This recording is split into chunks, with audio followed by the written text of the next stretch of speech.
আজকে কয় তারিখ? এই মিডিয়ার বন্ধুরা, ক্যামেরা মিডিয়ার বন্ধুরা অন্তত আমার এই কথাটুকু আপনারা প্রচার করবেন। আর কিছু প্রচার করুন বা না করুন, প্রত্যেক মিডিয়া যারা আছেন আমার ডাইন এবং বায়ে যতগুলি চোখ আমার দিকে তাকিয়ে আছে, আজকে 27 তারিখ, 28, 29, 30, 31 তারিখ 31st নাইটের মতো গজব রজনী কারা কারা পালন করব? গজব রজনী কারা কারা পালন করব? আচ্ছা, কারা কারা পালন করব না হাত তুলে দেখায়। লিল্লাহে তাকবীর, লিল্লাহে তাকবীর। ইসলামী সংস্কৃতি, ইসলামী সংস্কৃতি, বিজাতীয় সংস্কৃতি নিপাত যাক, নিপাত যাক। বিজাতীয় সংস্কৃতি নিপাত যাক, ধ্বংস হোক। বিজাতীয় সংস্কৃতি। সুতরাং 31st নাইট আমরা পালন করব না। যুবকেরা ওয়াদা করছে নাকি? মিজানুর রহমান আজহারিকে ভালোবাসেন, মিজানুর রহমান আজহারিকে ভালোবাসেন, আনসারীকে ভালোবাসেন।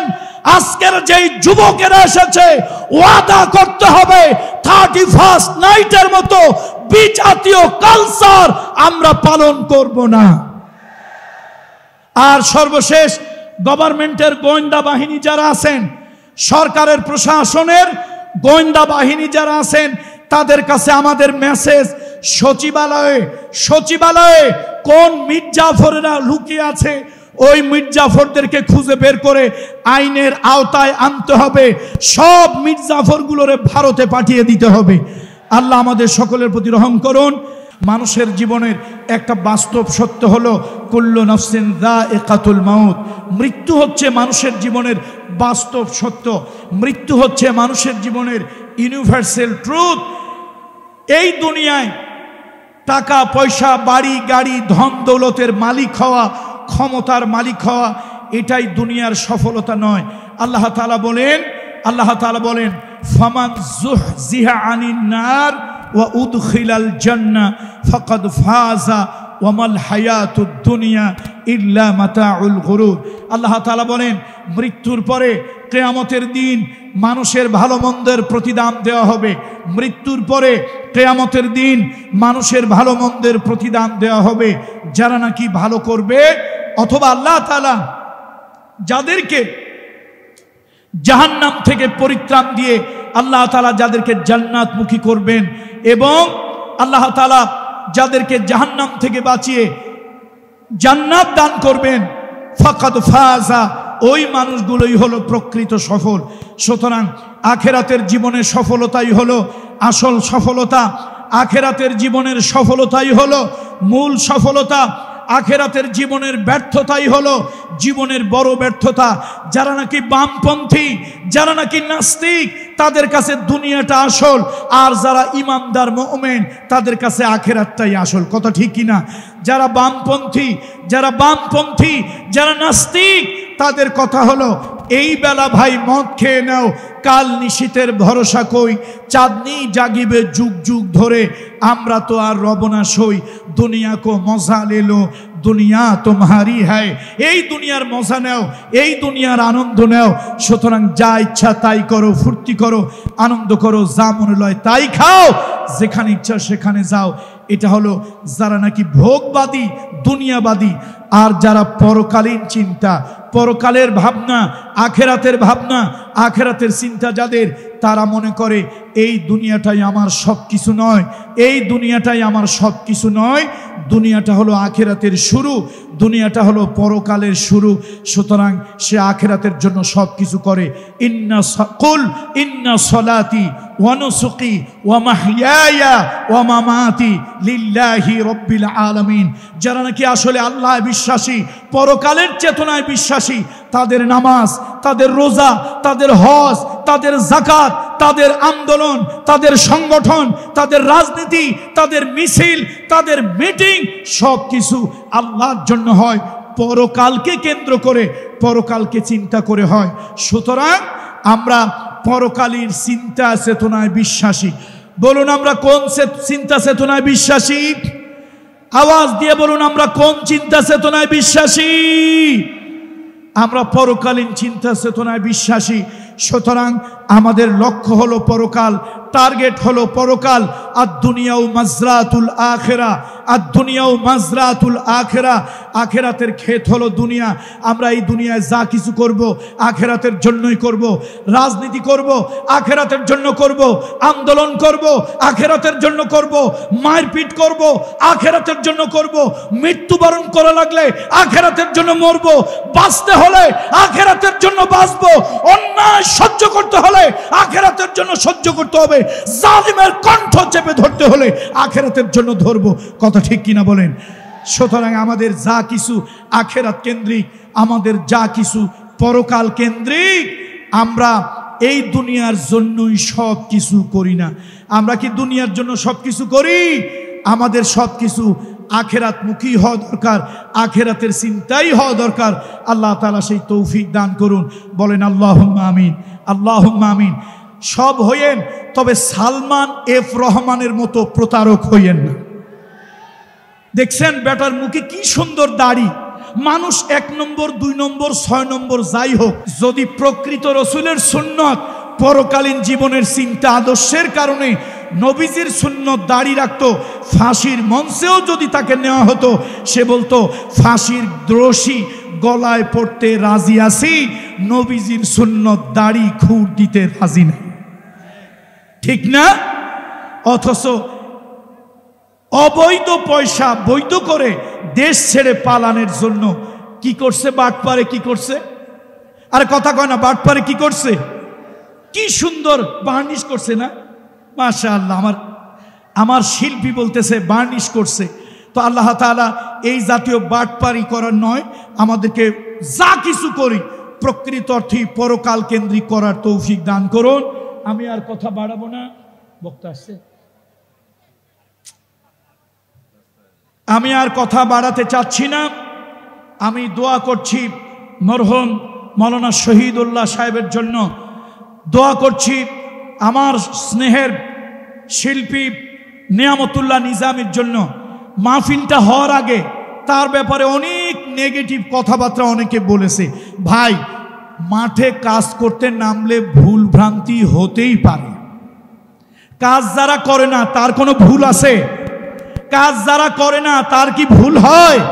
কাজ করতে গেলে ভুল হইতেই পারে। আর একটা ব্যক্তি, সে শয়তানও না ফেরেশতাও না, যে সে ভুলের ঊর্ধ্বে, ভুল তো হতেই পারে, কিন্তু সে টাইম টু টাইম আমার কাছে অনেক পরামর্শ, আমার কাছে তার বাবা বেঁচে থাকতেও আমাকে সে শ্রদ্ধা করেছে, বাবার মতো সম্মান করেছে, ইজ্জত করেছে। বিভিন্ন সময় বিভিন্ন তার ব্যবসা, বিভিন্ন বিষয় সে আমার সাথে পরামর্শ করে। এই মাহফিলটার জন্য বিগত 1 বছর বাংলাদেশের কোন কোন বক্তাকে দাওয়াত দেবে, কিভাবে দাওয়াত দেবে, কেমন একটা মিলন মেলা হলে ভালো হয়, বিগত 1 বছর সে আমার সাথে এগুলো নিয়ে পরামর্শ করেছে, আমার কাছ থেকে পরামর্শ নিয়েছে। কখনো খারাপ কোনো চিন্তা, খারাপ কোনো উদ্দেশ্য এটা তার মধ্যে ছিল না। আলহামদুলিল্লাহ, সে ব্যবসায় এখন ভালো অবস্থানে আল্লাহ তাআলা তাকে নিয়েছে। মাহফিল না করলেও তো তার ব্যবসা তো বন্ধ নাই। আর এই মাহফিলের দ্বারা তো তার ব্যবসার সাথে মাহফিলের সাথে কোনো সম্পর্ক নাই। সে অনলাইন বিজনেস করে, অনলাইন মার্কেটিং। যে যত নিজেকে তুলে ধরতে পারবে সে তত ব্যবসা ভালো করতে পারবে। এখন যে কোনো প্রতিদ্বন্দ্বী হয়। এই জন্য অনেক নেগেটিভ কথাবার্তা অনেকে এই মাহফিলের ব্যাপারে বলেছে। আমি জানি না, আল্লাহ তাআলা ভালো জানেন। আল্লাহ তাআলা আলিমুল গায়ব, আলিমুম বিজাতি সুদূর। তার মনের মধ্যে কোনো খারাপ উদ্দেশ্য আছে কিনা এটা আল্লাহ বলতে পারবে।